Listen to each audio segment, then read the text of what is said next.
Hi, Brian. Oh yeah, what's up? How are you? Fine, very fine, sir. How are you? I'm good. I'm good. Thank you for joining. I'm just about to do what you're about to ask me to do. Sim, senhor Bran, Thank you very much. Thank you. posso entrar? Acho que muito obrigado. Queria fazer isso que mesmo está a fazer aí agora. Muito obrigado. Remove the YouTube. Yeah. I've sent you the link for YouTube on. I sent to him to share.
Good afternoon, everyone. My name is Mary Baine, and I will be moderating this session.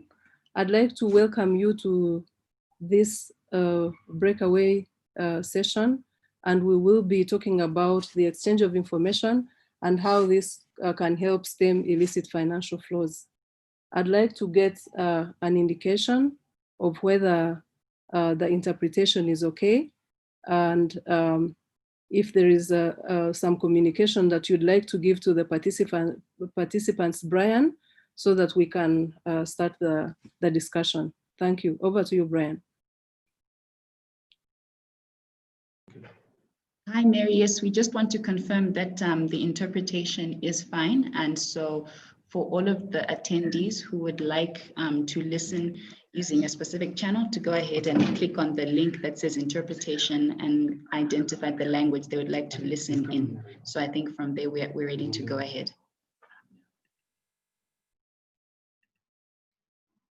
Okay, so is everybody okay? Can you hear me? And I need to get an indication, because when I go to the English channel, I can't hear you speak. So I just want to get an indication that everybody can. So how it works ideally is if you want to speak, ensure that you're on the off channel. Yes. And then if someone speaks in French, for example, is when you go to the English channel. Okay. If as I'm trying to communicate at the moment, if you go to the French channel, you'll probably hear the French translator speaking at the moment. And if you go to the Portuguese channel, you'll hear the Portuguese speaker speaking. So that's how ideally it works. So if you want to speak, ensure you're on off.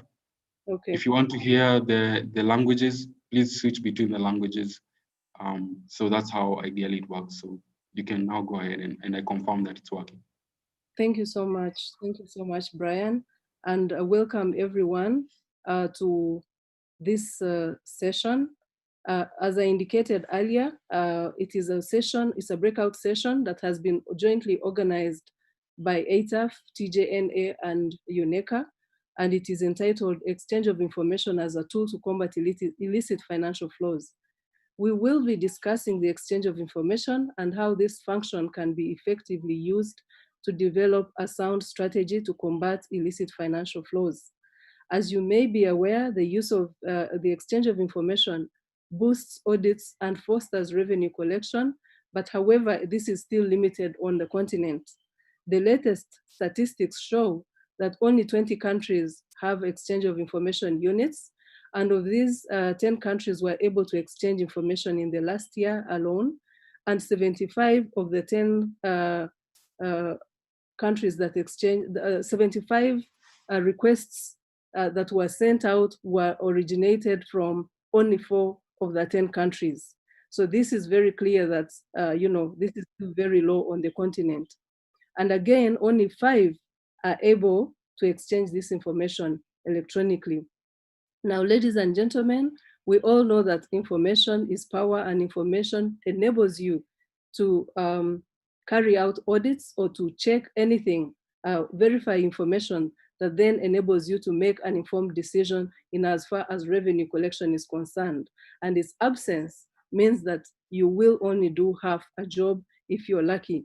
So this afternoon, we will be looking at this to see how exchange of information can be boosted on the continent. So the objectives are really threefold.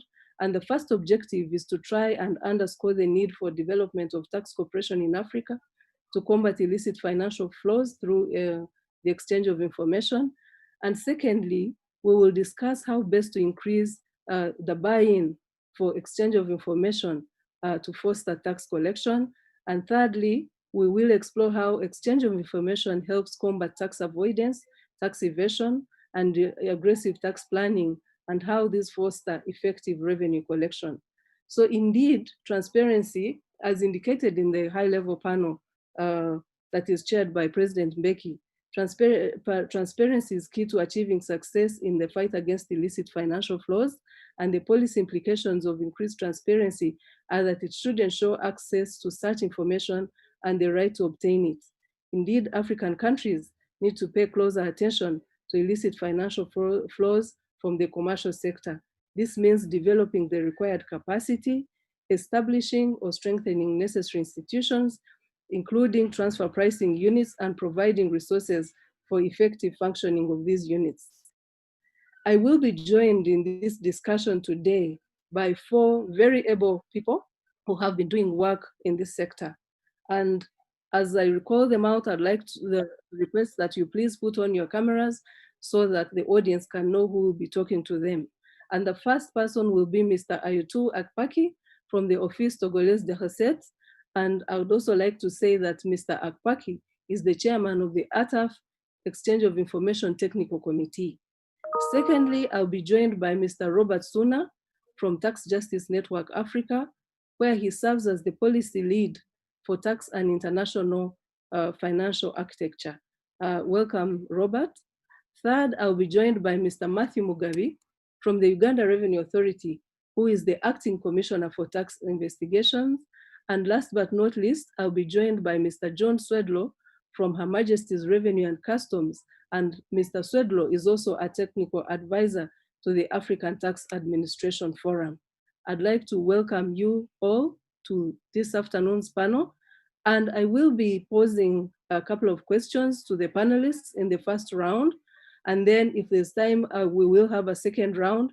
And then I will open up for a question and answer session with everybody else on the call. Please, as we go along, feel free to post any questions in the chat. And when the Q&A starts, you may also be able to raise your electronic hand. So without further ado, I'd like to pose the first question to you, Mr. Akpaki. And the first question to you goes, you will have 5 minutes. And my first question to you is, what measures has Togo taken to foster the exchange of information as a key enabler in fighting illicit financial flows? And what more can you do to ensure that this function is fully met? Thank you. Over to you, Mr. Akpaki. Merci. Merci, Mireille. Merci, ça fait plaisir de vous revoir. Et permettez-moi d'abord de féliciter les organisateurs et les partenaires ainsi que les participants pour ce séminaire. Et je voudrais aussi saluer les collègues ici présents, Johan et Mathieu. Donc, pour revenir à la question, vous l'avez bien souligné, Mireille, il n'est un secret pour personne que le champ de renseignement est un outil principal qui contribue à la collecte ou à la mobilisation des recettes fiscales. Dans un autre côté, le champ de renseignement est aussi un outil qui permet de lutter contre les flux financiers illicites. Il faut rappeler que différents cadres des experts ont reconnu cela et le panel de haut niveau, présidé par l'ex-président Thabo Mbeki, a reconnu que le champ de renseignement est souvent utilisé pour lutter contre les fausses facturations, les prix de transfert ainsi que d'autres transferts illicites de revenus. Alors, le Togo, pour sa part, dès que nous avons pris conscience de l'ensemble de ces dispositions, plusieurs mesures ont été prises. Les mesures sur le plan politique, sur le plan d'organisation, des mesures sur le plan de l'extension des conventions et d'autres mesures sur le plan de l'organisation même de l'unité ou de l'office. Donc, sur le plan, par exemple, politique, le ministre des Finances a pris un engagement avec le Forum mondial. Il y a d'abord eu l'adhésion du Togo au Forum mondial en 2016. Vous saviez, l'adhésion du Togo au Forum mondial fait suite à une série de réformes qui a été entreprise par le gouvernement togolais. Donc, les hautes autorités politiques togolaises avaient d'abord pris en 2014 des dispositions pour jumeler les anciennes directions générales des douanes et directions générales des impôts en une seule régie qui est devenue aujourd'hui l'Office togolais des recettes. Vous comprenez par là que cela n'a pas été aussi difficile pour nous de continuer dans cette perspective-là de réforme ou de mobilisation des recettes. Et il y a eu aussi l'engagement que le ministre des Finances a pris vis-à-vis du Forum mondial pour mettre en œuvre l'échange automatique de renseignements dès que possible. D'autres mesures ont été aussi prises, notamment la délégation des pouvoirs de l'autorité compétente. Et il y a eu aussi des mesures par rapport à la création de l'unité d'échange de renseignements. Et il y a beaucoup d'autres mesures qui ont été prises avec le soutien des bailleurs des partenaires comme l'ATAF et le Forum mondial. Sur le plan, par exemple, de l'extension des conventions, le Pérou a eu à étendre, à élargir ces conventions parce que pour échanger des renseignements, il faudrait que nous ayons une base légale. Donc, nous avons eu à échanger, à adhérer à certaines conventions, notamment les conventions sous-régionales. Nous avons eu à développer les accords bilatéraux avec d'autres partenaires et nous avons eu dernièrement à signer la convention multilatérale qui est aujourd'hui en lecture au niveau du gouvernement pour la ratification. Donc, sur d'autres aspects, par exemple, sur l'aspect du fonctionnement de l'unité d'échange des renseignements, les demandes sont reçues. Il y a un aspect qui est très important. Le commissaire général lui-même est impliqué dans le fonctionnement de l'unité d'échange des renseignements, ce qui permet en quelque sorte à l'unité de pouvoir jouer un rôle transversal avec les autres services de l'administration. Vous avez le service de la législation, le service de la vérification, les services d'enquête, les services d'analyse de risque qui ont eu à amender leurs dispositions ou les procédures pour prendre en compte des informations ou bien des obligations relatives à l'échange des renseignements. Et nous avons aussi eu par rapport à la disponibilité et à l'accessibilité des informations, à travailler avec d'autres partenaires, d'autres administrations. L'Office togolais des recettes a travaillé par exemple avec la cellule de renseignement financier. Nous avons aussi eu à travailler avec d'autres acteurs comme l'administration centrale, avec les différents ordres, les ordres des experts comptables et les ordres des notaires. Donc, sur le plan par exemple légal, nous avons eu un amendement important de nos dispositifs légaux. Je vous donne un exemple tout simple. Aujourd'hui, au Togo, il y a une des dispositions qui a été adoptée dernièrement. En substance, la disposition dit que une société ou bien une entreprise qui est établie au Togo ne peut déduire les charges venant d'une autre entreprise, c'est-à-dire qu'ils sont transférés par une autre entreprise établie à l'extérieur, que si la juridiction dans laquelle se trouve cette entreprise à l'extérieur est une juridiction coopérative avec le Togo. Vous voyez, c'est des mesures fortes en quelque sorte qui ont été prises par le gouvernement et les autorités politiques pour mettre en œuvre l'échange de renseignements. Nous avons aussi sur le cadre légal travaillé sur les aspects du bénéficiaire effectif qui sont des aspects très importants. Donc, sur les aspects du bénéficiaire effectif, par exemple, nous sommes en train de travailler, de mettre en œuvre, de compléter le cadre légal sur les aspects du bénéficiaire effectif, notamment les dispositions relatives à la disponibilité, à l'accessibilité et à l'échange des renseignements. Les dispositions relatives comment on l'appelle, les dispositions relatives aussi à l'échange des renseignements et aux sanctions, je veux dire. Donc, nous avons aussi d'autres aspects sur lesquels je voudrais passer. Bref. The French translation apparently is not on. Brian, is somebody working on that?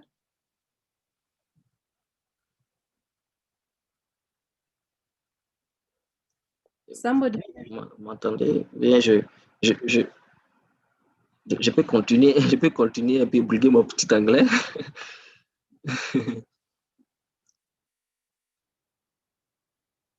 Ok, d'accord, merci. Donc, il y a d'autres mesures qui ont été prises. Il y a beaucoup de mesures qui ont été prises.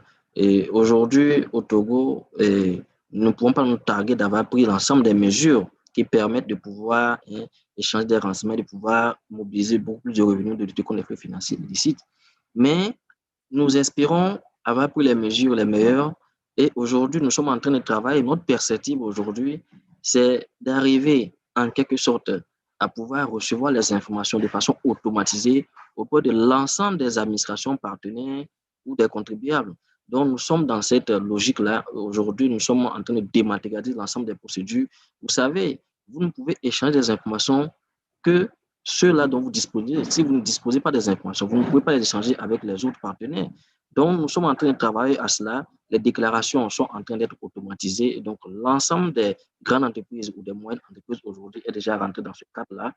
Et donc, cela nous permet d'avoir, n'est-ce pas, des informations disponibles pour pouvoir les échanger. Nous sommes aussi en train de vouloir prendre l'engagement par rapport à la mise en œuvre de l'échange automatique de renseignements. Des discussions sont en cours au niveau les plus élevés avec les autorités fiscales pour pouvoir prendre en compte, étudier d'abord tout ce qui nécessite l'échange automatique de renseignements et bien entendu prendre des mesures pour pouvoir engager le Togo et à l'échange automatique de renseignements. Je vais peut-être m'arrêter ici d'abord et laisser la parole aux autres. Bien entendu, je peux revenir s'il y a des éclaircissements à donner. Merci.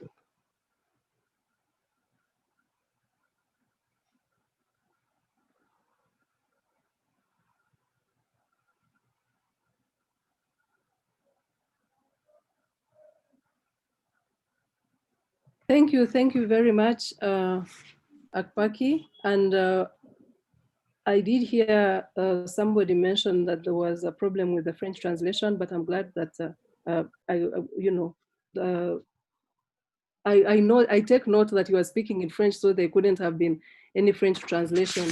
But I did hear somebody mention that they couldn't hear him, but I'm glad that everybody was able to hear Akpaki, because he raised very serious, very interesting elements regarding what Togo has been able to do.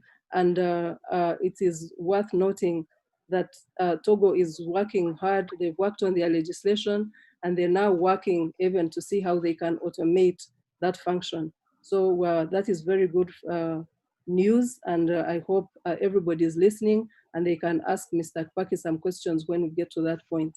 My next question will be to you, Robert, and it's nice to see you on the call, and always a pleasure to talk to you. In your experience, how should countries approach beneficial ownership information requirements where there is a low political uptake?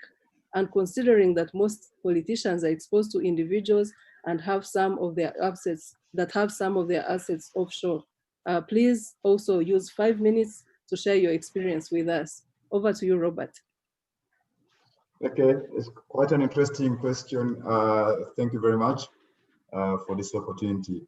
I think cultivating a culture where politicians would defend the need for exchange of information to generate revenues remains a challenge, but there has been some substantial progress.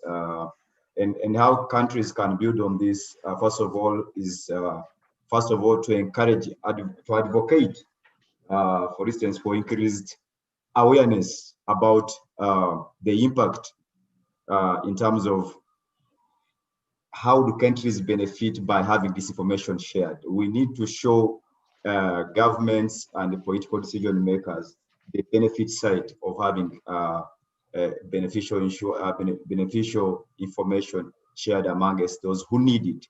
First of all, it tends to make their investment regimes more transparent, and this will increase its certainty for investors. You need to show them the cost to the country or to the nation of not sharing or keeping information on beneficial ownership opaque. How much do they cease to lose? When a politician or a decision maker realizes that actually the benefits of having a transparent system outweigh the benefits. The benefits outweigh the cost. They are most likely to defend the objectives of having information sharing across countries. And we have also, countries should also invest a lot in outlining, for instance, collaborating with other institutions that are working on the same matters. Like in your opening remarks, you gave us how many countries have made requests, how much revenue has been generated.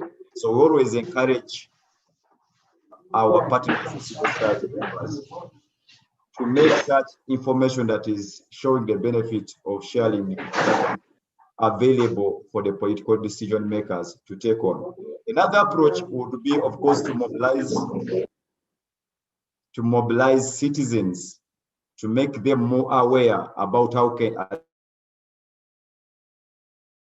holding their governments accountable and their political actors accountable. We could also foster for advocacy to encourage government invest in programs that are promoting transparency in such a way. Whenever there is enough transparency and there is an allocation of resources, for instance, against anti-coalition movements, anti-corruption coalition movements, politically exposed person who owns such companies offshore will come to the limelight, and their citizens who vote them into power will start now to interrogate if they should be representing them in the parliament. So in another approach maybe that I can discuss is the approach of trying to build capacity amongst the legislatures, the legislative assemblies. I have seen so many civil society organizations involved in this work.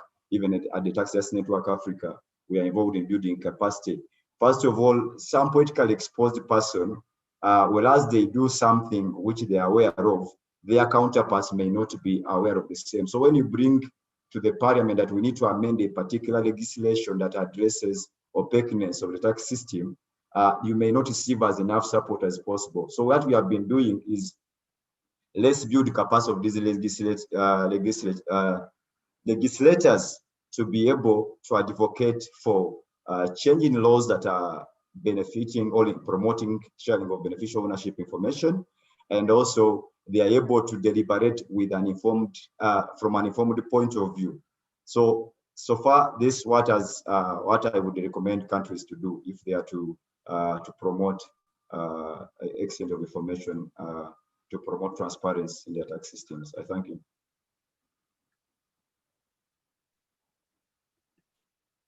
Thank you very much, Robert, and for those very interesting remarks. And I take note of the fact that you are highlighting that primarily there's need for advocacy to countries about what they can benefit from having that beneficial information, and also the fact that there's need for capacity building at all levels, including the legislature and all other arms of government that really have a role to play in this. And that is very, very true. And I think it also ties in very nicely with what Mr. Akpaki said. And so I'm sure that everybody agrees with your sentiments, but my next speaker will also be giving us clear indications of how that has worked in their country, and if what you're tabling as key enablers in getting this information actually worked for them. My next speaker will be Mr. Matthew Mugabe. Matthew Mugabe is the Deputy Commissioner at the Uganda Revenue Authority. And Matthew, my question to you is, how is the evolution of automatic exchange of information going in Uganda? Because we know you're on your way to automating this function. And in your opinion, are African countries ready for this? And they have support from their government, just like Robert alluded to. Over to you, Matthew. Thank you very much, Mary. Just double checking that I can be heard. Yes, perfectly. Great. Good afternoon. Can you see me? No, we can't, Matthew. You can't see you, Matthew. I'm not sure what the problem is. Just 1 second. Oh, yes, now we can see you. Nice to see you, Matthew. Please Likewise. continue. Good afternoon, colleagues from whichever country you are. And Mary, a very big thank you for those questions. The question you ask is a pertinent one because it touches on the very fiber and fabric of the economic advancement for our nations as a continent. Your question is very specific.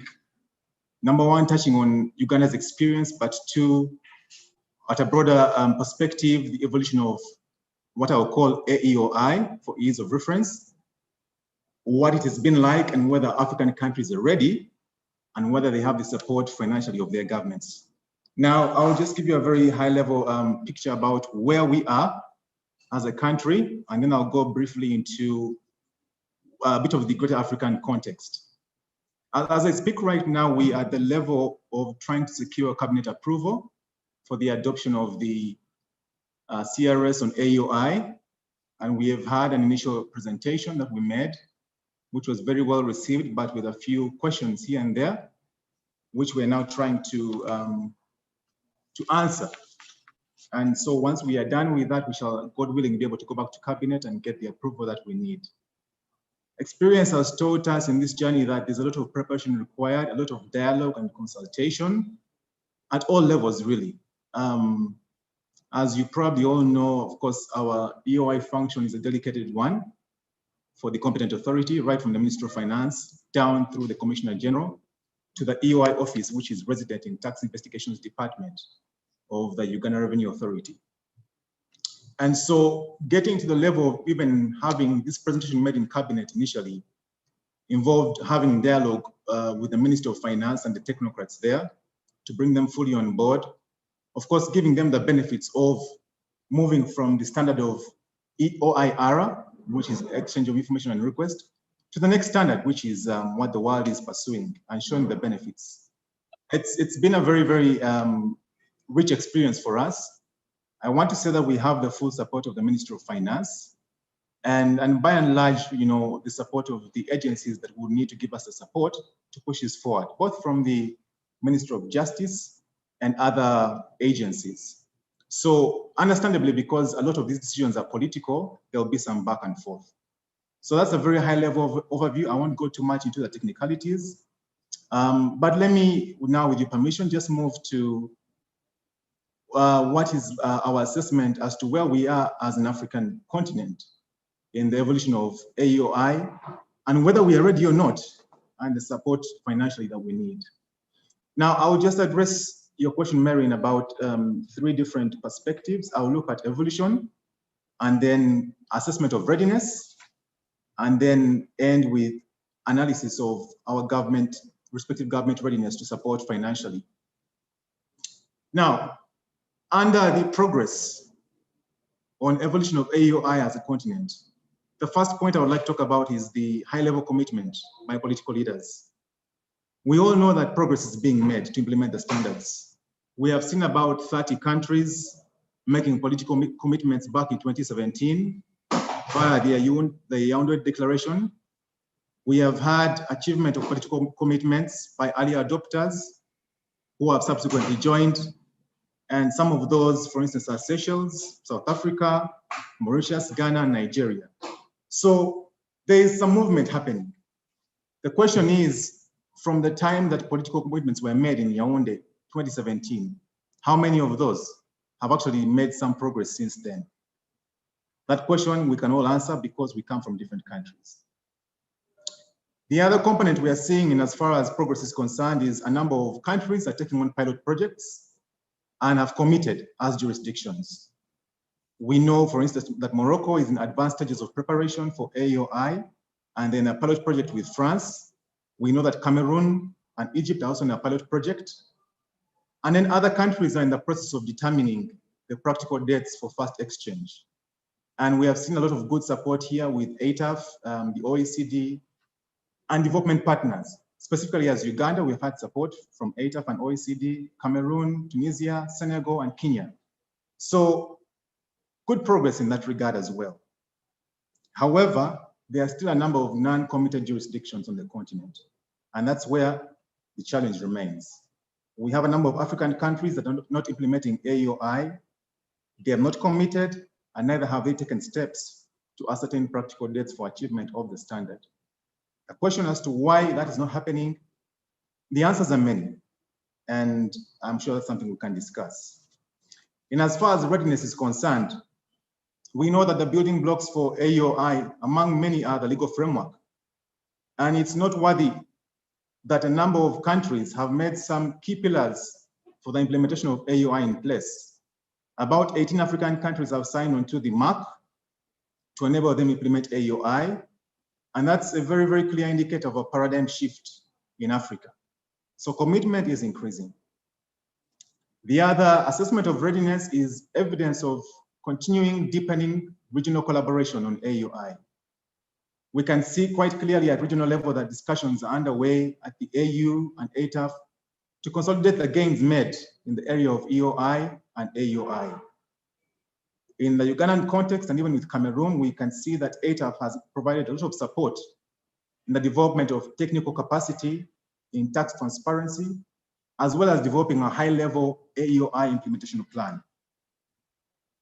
The other thing I talked about is the pilot projects again, and therein is the richness in being able to share experiences to convince other countries to onboard as fast as possible.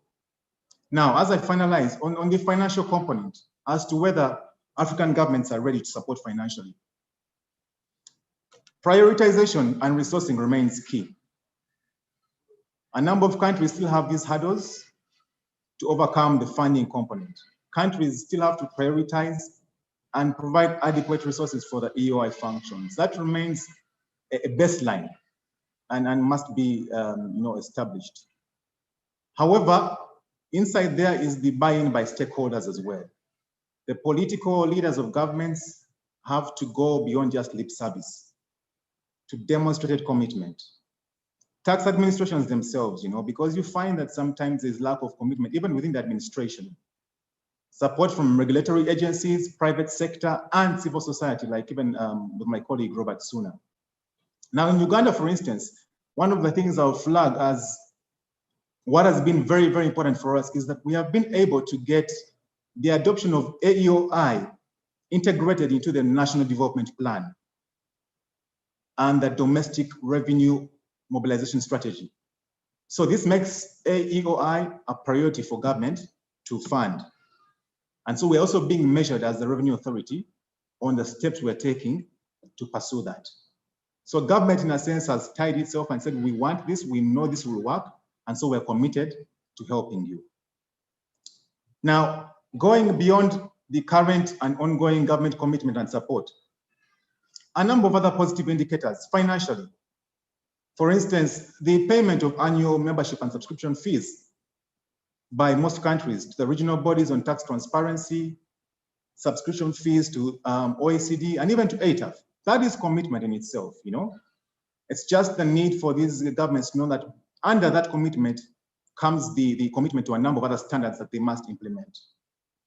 Of course, I'll talk about the fact that there is need to commit further funds to the development of the AEOI framework, which includes the IT framework to establish the exchange of information.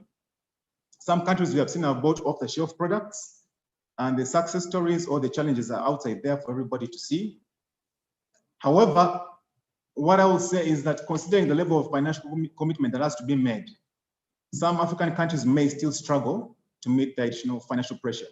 And so we must talk about ways about how they can be assisted.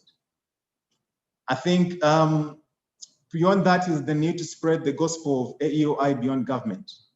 I cannot emphasize the role that civil society plays in raising the awareness of AEOI and the benefits from a tax transparency point of view, and that the private sector needs to continuously embrace this initiative. That may reduce the cost of compliance for a number of stakeholders in AEOI. Now, as I wind up, I think, in all fairness, I'll think and say that Africa is basically ready. The issue is we need to be able to commit, and commitment must be demonstrated. If there are strategic documents at a government level where that commitment can be made, this must be embedded. Financing must be demonstrated, and then measurement as well. Without those three, I think that we still have a number of challenges, but we're making good progress. So thank you, Mary. Thank you, Matthew, and indeed for your very useful comments and for taking us through the journey that Uganda has been going through. I don't have much time, so I will please ask the panelists to try and keep to their time, to their allocated time, so that we can have some time at the end for some question and answers from the audience. So John, I'd like to also welcome you to this discussion. And John, I think you couldn't have come in at a better time. Listening to Matthew and to the previous speakers, what do you consider the pain points for African countries in strengthening the EOI functions? And what would you consider to be quick wins for African countries in this regard? Over to you, John, and please, if you can use 4 minutes, I would be very appreciative. Thank you. Okay, I'll try and do 4 minutes, Mary. Thank you for the invitation and good day to everyone. I see some familiar names, not only in the panelists, but also in the attendees. So it's nice to be amongst friends. I guess the easiest quick win or way to strengthen your exchange of information capacity is to sign one of the multilateral treaties that will allow you to broaden the range of jurisdictions that you can actually exchange information with. Without that, nothing else can happen. And Africa, in a sense, is lucky in the same way that you were able to leapfrog past the need to lay telegraph wires all across the continent because of the invention of the mobile phone. The invention of the multilateral treaty allows you to bypass the need to enter into lots of bilateral negotiations with lots of different jurisdictions. So, for example, the G20 OECD transparency standard has 3 legs to it, and the first leg is to sign the OECD Multilateral Convention, sign and ratify. And Kenya, for example, have just ratified it very recently. Now, if I had to say, what impact would that have on your jurisdiction? Well, straight away, you then have the capacity to exchange information with 141 other jurisdictions. But it goes further than that. The different elements of the transparency standard work together. And if you sign the multilateral convention, then that also helps you with the third leg of the transparency standard, which is automatic exchange of information that you heard Matthew talking about. The second leg of the transparency standard, exchange of information on request, is the find tool, where an investigator in your jurisdiction has found a thread and he's followed that thread and it leads him offshore. And it allows him to ask specific information about the offshore information held in the other jurisdiction. And they all work together. The automatic exchange of information gives you the bulk information. The exchange of information on request allows you to zoom in on the particular person from the bulk information that you're inquiring. And the multilateral convention, or the other treaties that you signed, because the OECD multilateral convention is not the only multilateral convention, give you the legal tool to exchange the information. In terms of law, what's the most productive areas to start looking at? Well, your confidentiality laws are very important. If you're going to be able to sign the multilateral convention, then the other signatories are going to want to look at your confidentiality laws. Almost hand in hand with that is your information security management, because the second leg of the transparency standard, exchange of information on request, that find tool that lets you follow the thread, has confidentiality as part of that. And as I'm sure Matthew could confirm, automatic exchange of information is very concerned about bulk data security. But I would encourage anyone to think in much more ambitious terms than just a small target or a small element to engage with, because there are some really big rewards to be won here. The obvious ones are financial rewards. So Matthew has been quite modest. 6 years ago, 7 years ago, Uganda did not have an exchange of information unit. In the 10th anniversary report of the supervising body, the Global Forum, they mentioned that Uganda's exchange of information unit has collected or been involved with $25 million worth. Cameroon, I saw someone saying they're from Cameroon. Good news in Cameroon, they're very new to exchange of information, but in one case alone, they were involved with $1 million. So that point that James was making about the need to convince senior people, there is money there.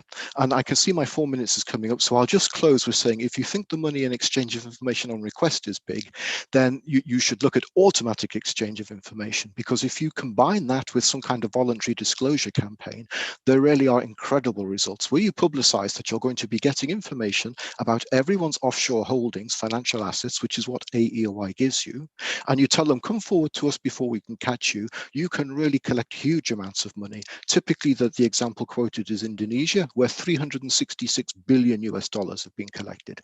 But there's lots of others. Brazil, 12 billion euros, India, $6 billion. From the UK's work with Pakistan, very quickly after the first batch of data came in, they'd identified $500 worth of, or $1 million worth of offshore assets. And I'll stop there. Thank you. Thank you, John. I got a request from the audience that we let you speak a little bit more. And so just to, listening to Matthew, he did talk about some of the areas that are a bit difficult for, for the continent. And one of those is actually the, the technical know-how. Before you can actually go, you can automate, there's also the need to know, are people able to use the information that they get? I'll give you an example from the African Tax Administration Forum. We did acquire commercial databases with the help of Trust Africa for countries to use so that they can get this information. But some have been struggling. What's your take on that? And how best do you think we should really deal with that? Over to you again, John. Okay, thank you, Mary. So I know exactly what you're talking about there, because in a previous job, I was a transfer pricing specialist, and I know how transfer prices go to these commercial databases. And you know, it's just like having two lawyers. Whatever one lawyer says, the other lawyer will be able to say something opposite, and they will both be citing the same source. So you're right, just giving someone a tool doesn't necessarily give them the experience to apply it correctly and properly. I think with the IT requirement for automatic exchange of information, it's a little bit different. You need to build an IT infrastructure that allows your domestic, let's say banks, to keep it simple, your domestic banks to look for foreigners with accounts and report the necessary information. And then the tax authority takes that and exchanges it over OECD servers with the other countries who are participating. And at the same time, you need to be able to pull off the OECD servers financial information from all around the rest of the world. There's 102 jurisdictions actively doing automatic exchange of information. Every single international financial center is engaged, from Cayman to Panama to Geneva to London. Now, when that information comes into your country, obviously all of that means you need some kind of IT platform to do all of that. The good news is, compared to those yield figures that I mentioned before, the cost of buying an off-the-shelf IT system to do that is very small.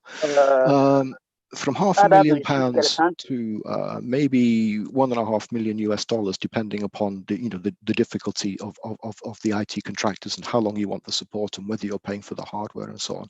But it's that kind of ballpark. And when you think of the amount of money that automatic exchange of information has been proven to bring in other jurisdictions, quite aside from the fact that it also helps you tackle illicit international financial flows and also comply with standards and protecting yourself from blacklisting and enabling you to develop as an international financial center. The final piece in the puzzle, and this is where people tend to trip over, is making sure that you can integrate that data, that you can use it correctly yourself. And this, Mary, is exactly what you were talking about. And that does take some training, and it takes some strategic thinking. The good news is that the Global Forum have agreed to apply a security standard which is achievable by developing countries. Instead of having a very high level of security across the whole of the tax authority, you can build a high level of security around the specialized unit that will use the information. But again, you can see you need to be thinking strategically and tactically about how you're going to do that, how you're going to build your security, how you're going to train the people to use the bulk data that you're getting in. But it's doable. It's very doable. I mean, Pakistan shows us that. Thank you, John. And we have about 17 minutes to go because we have to close this session for another to begin. But I do have a couple of questions that are directed to the different panelists. And the first question goes to you, Mr. Akpaki. And the question goes, has Togo managed to recover some tax revenue as a result of EOI application in the recent past? Mr. Akpaki? Yeah, thank you, Mary, for the discussion. Et je crois que je vais toujours parler français pour équilibrer les choses.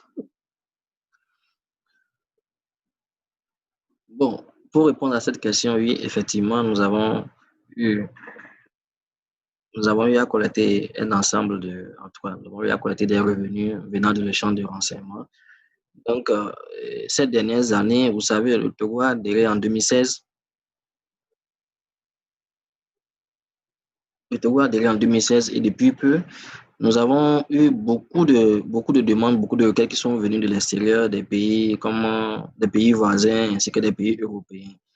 Donc, nous avons eu à travailler sur ces requêtes-là et bien entendu à collecter des recettes. Donc, l'année dernière, je crois qu'il y a une interférence. OK. L'année dernière, nous avons eu à collecter au moins $2 millions, un équivalent de $2 millions, je crois, pour le compte des trucs là, le compte du Trésor public. Bien entendu, nous avons travaillé avec les autres partenaires pour pouvoir arriver à ce résultat.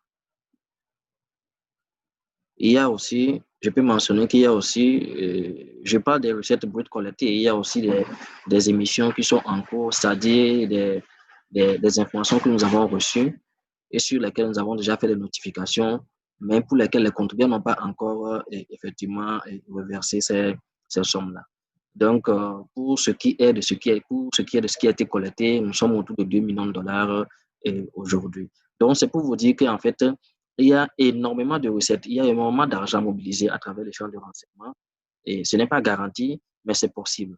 Et il y a aussi les champs de renseignement, comme vous le savez aussi, qui permet en même temps de pouvoir dissuader en quelque sorte les fraudeurs et contre l'évasion fiscale.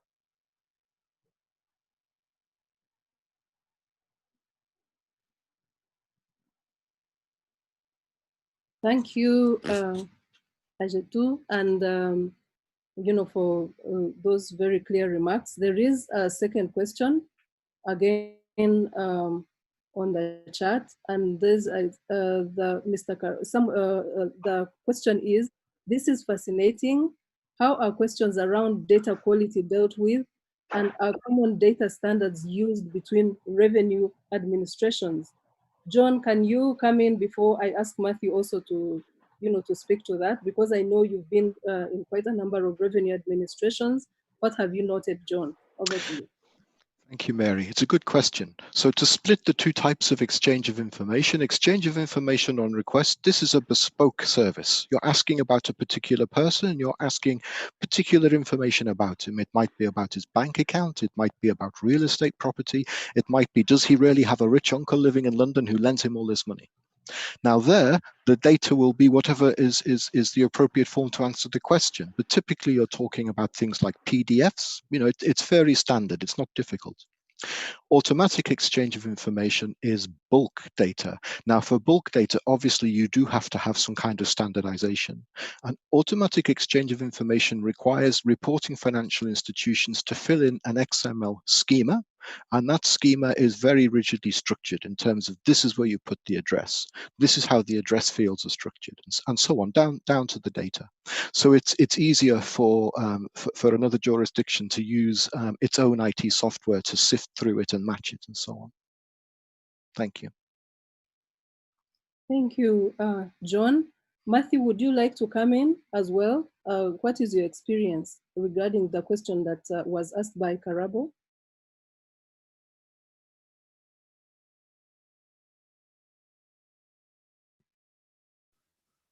Thank you, Mary. John has, I left it on mute. John has more than done justice to the question, and understandably, because we are still in the run-up to trying to uptake on AEOI, I can only speak briefly to the little we have done as far as data standards are concerned in EOIR. And I will just maybe just highlight 2 points. One is the emphasis on use of standard templates. And the other is even beyond the exchange, then to have bilateral conversations, conference calls, just to ensure that what is being requested for is very clear. Where there's need for clarity, we pick up the phone, drop an email, and organize a conference call between country to country to have better understanding of what's being requested for. So yeah, standard templates, and then those bilateral engagements that will happen over and above the request that's been sent. Thank you very much. Thank you, Matthew. Robert, there is a question regarding the political buy-in from different countries and how best CSOs can help increase this, because clearly from what you heard Matthew and Akpaki saying, and what John also alluded to, there's still challenges from countries, and unless there's political buy-in, this will not work. Robert, would you like to come in and say and let us know what CSOs could possibly do, and any other sort of advocacy that we can try and rope in? Robert, over to you. Thank you very much, and I thank the panelists who have done good justice to the discussion on exchange of information. I think from the CSO perspective, acquiring political buy-in from our end, first of all, beyond what I discussed before, has also been for us to migrate from the conventional means through which political activists knew about us. They thought civil society is activism and noise making. So they used to see us from the leftist side as opposed to partners in development. What we are doing with that is, first of all, we are backing up our advocacy strategies with the research you conduct research and you're able to tell whatever advocacy you want to use, you use information that has facts about it, and you're able to show the extent to which a particular deviation from a given standard will cause our efforts. The second one has been the collaboration with institutions such as yourself, ATAF, OECD. Originally, civil society were much isolated from the realities of other actors in the struggle, if I'm to use that word. Currently, there are lots of memoranda of understanding between civil society. There is an increased collaboration with even the revenue administrations on ground to make them understand that policy formulation with regard to tax it requires a multifaceted approach, and as such, this has helped us to try and generate political will. We have also invested a lot in trying to simplify what is called as rather complex information. When a report comes from the World Bank, from the IMF doing business report, from ATAF Outlook, Revenue Outlook, how does it speak to the person who is being affected on the ground? So civil societies have acted as a go-between by trying to make that information rather as simple as possible to be understood. The other technical information is now put into literature that is understood by the masses. And when you communicate to the masses, it becomes easier for them to hold their leaders accountable and as such promote a buy-in from the other side. However, if you would allow me to maybe chip in with a food for thought, or maybe a question to either John and my brother Matthew, civil societies have been grappling with two issues relating to exchange of information, and these have been the issue to do with reciprocity, to the extent that some of our developing countries feel that whereas they request for information, there is no compelling sanction that will tell that the other jurisdiction should automatically send the information.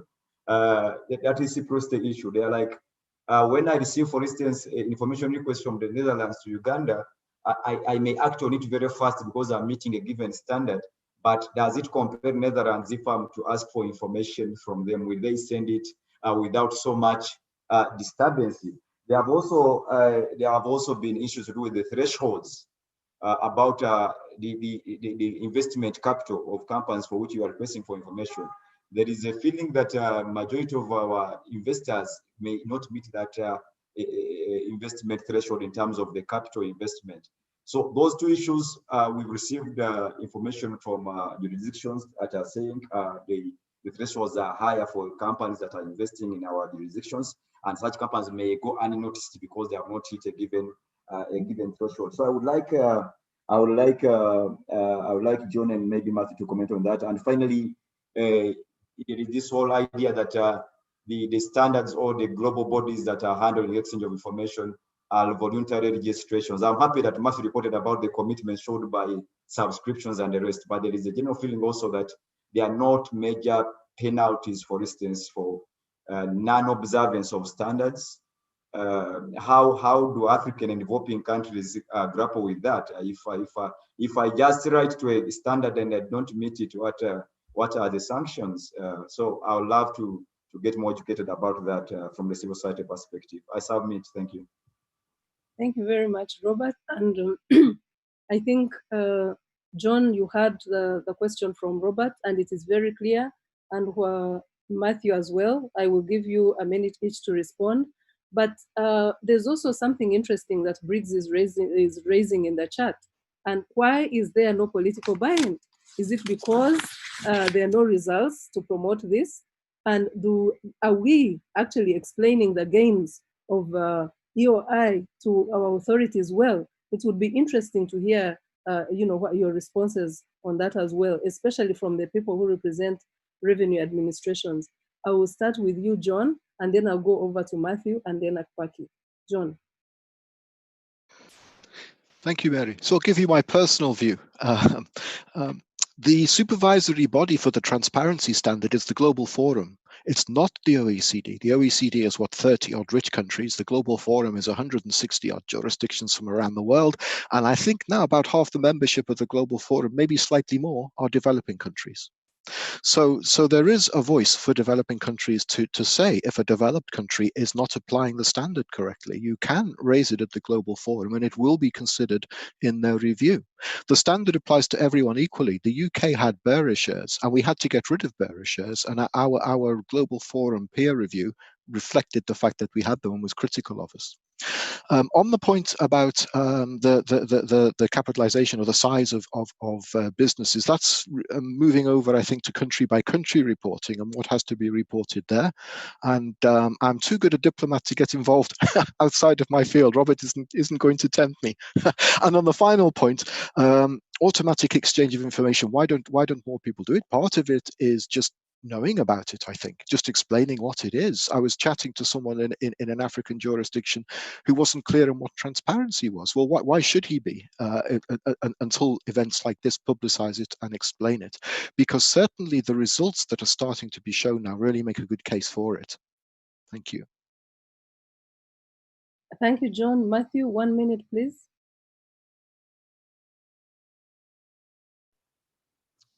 Thank you, Mary, and thank you, Robert.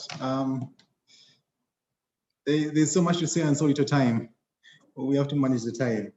I think I'll just speak majorly to the last question in reference to what Robert said. It's actually, there are actually penalties that are attracted when you don't, or when you fail to adhere to certain standards. And I think it's just a question of being able to know what those penalties are. And I'll just maybe highlight two. For instance, every country has to go through a peer review process and the different levels for that. So at that point, then every country, for instance, would have a chance to, that has exchanged information with Uganda, would have a chance to review and provide comments to the way Uganda has provided information to specific countries. And those reviews are then finally discussed at the OECD at periodic gatherings or assemblies for that matter. So it's at that point that a country can say, look, Uganda, this time, you failed to adhere to the standard, and you put to task to explain that. So there are actually penalties, and you wouldn't want to be embarrassed at the global stage in that regard. So peer reviews are one of those, so to speak, enforcement mechanisms to ensure that there's adherence to the standards. But also, there are a number of listings that would come in where you fail to adhere to, for instance, the beneficial ownership standards and other standards. You know, we have had countries, and I'll not mention them here, that have been, you know, either put on a gray list or a black list for non-adherence to a number of standards out there for transparency. So the penalty is actually there. I think John adequately really spoke to the other questions, so I'll save the time on that. Thank you. Thank you so much. Aritu, 1 minute, please. Oui, merci beaucoup. Je vais arrêter rapidement.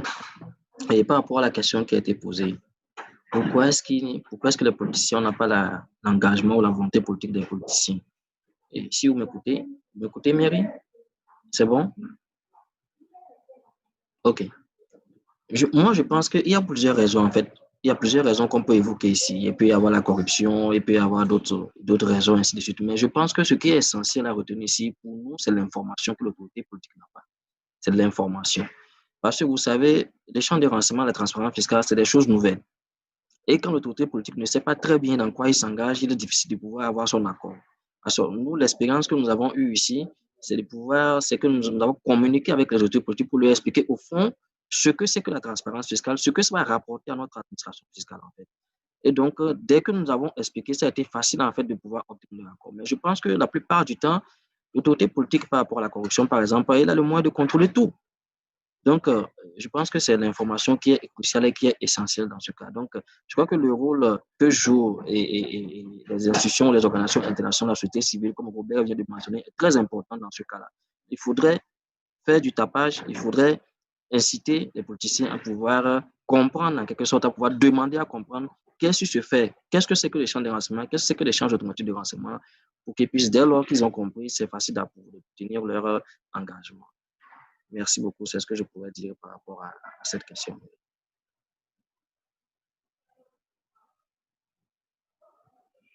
Thank you very much, Ajetu, and thank you very much, Robert, Matthew, and John. I believe this has been an extremely interesting discussion. We really have to stop it here to let the other session join, but I can summarize it in about 3 things. One is that it's very clear that there has to be exchange of information for proper audits to take place. So there is need to establish those units on the continent, especially with the revenue administration, to increase even tax transparency. Secondly, there's need for buy-in from government, again, so that we can have the right infrastructure in place and also to get adequate financing to be able to move on with this function. So I'd like to thank you all for participating. I'd like to say that please use the networks available by the organizers to continue asking the different questions, and we'll be more than happy to respond. I wish you all well, and I wish you also safety in these very, very difficult times of our lives. Stay well, and thank you all for participating. Good afternoon. Bye-bye.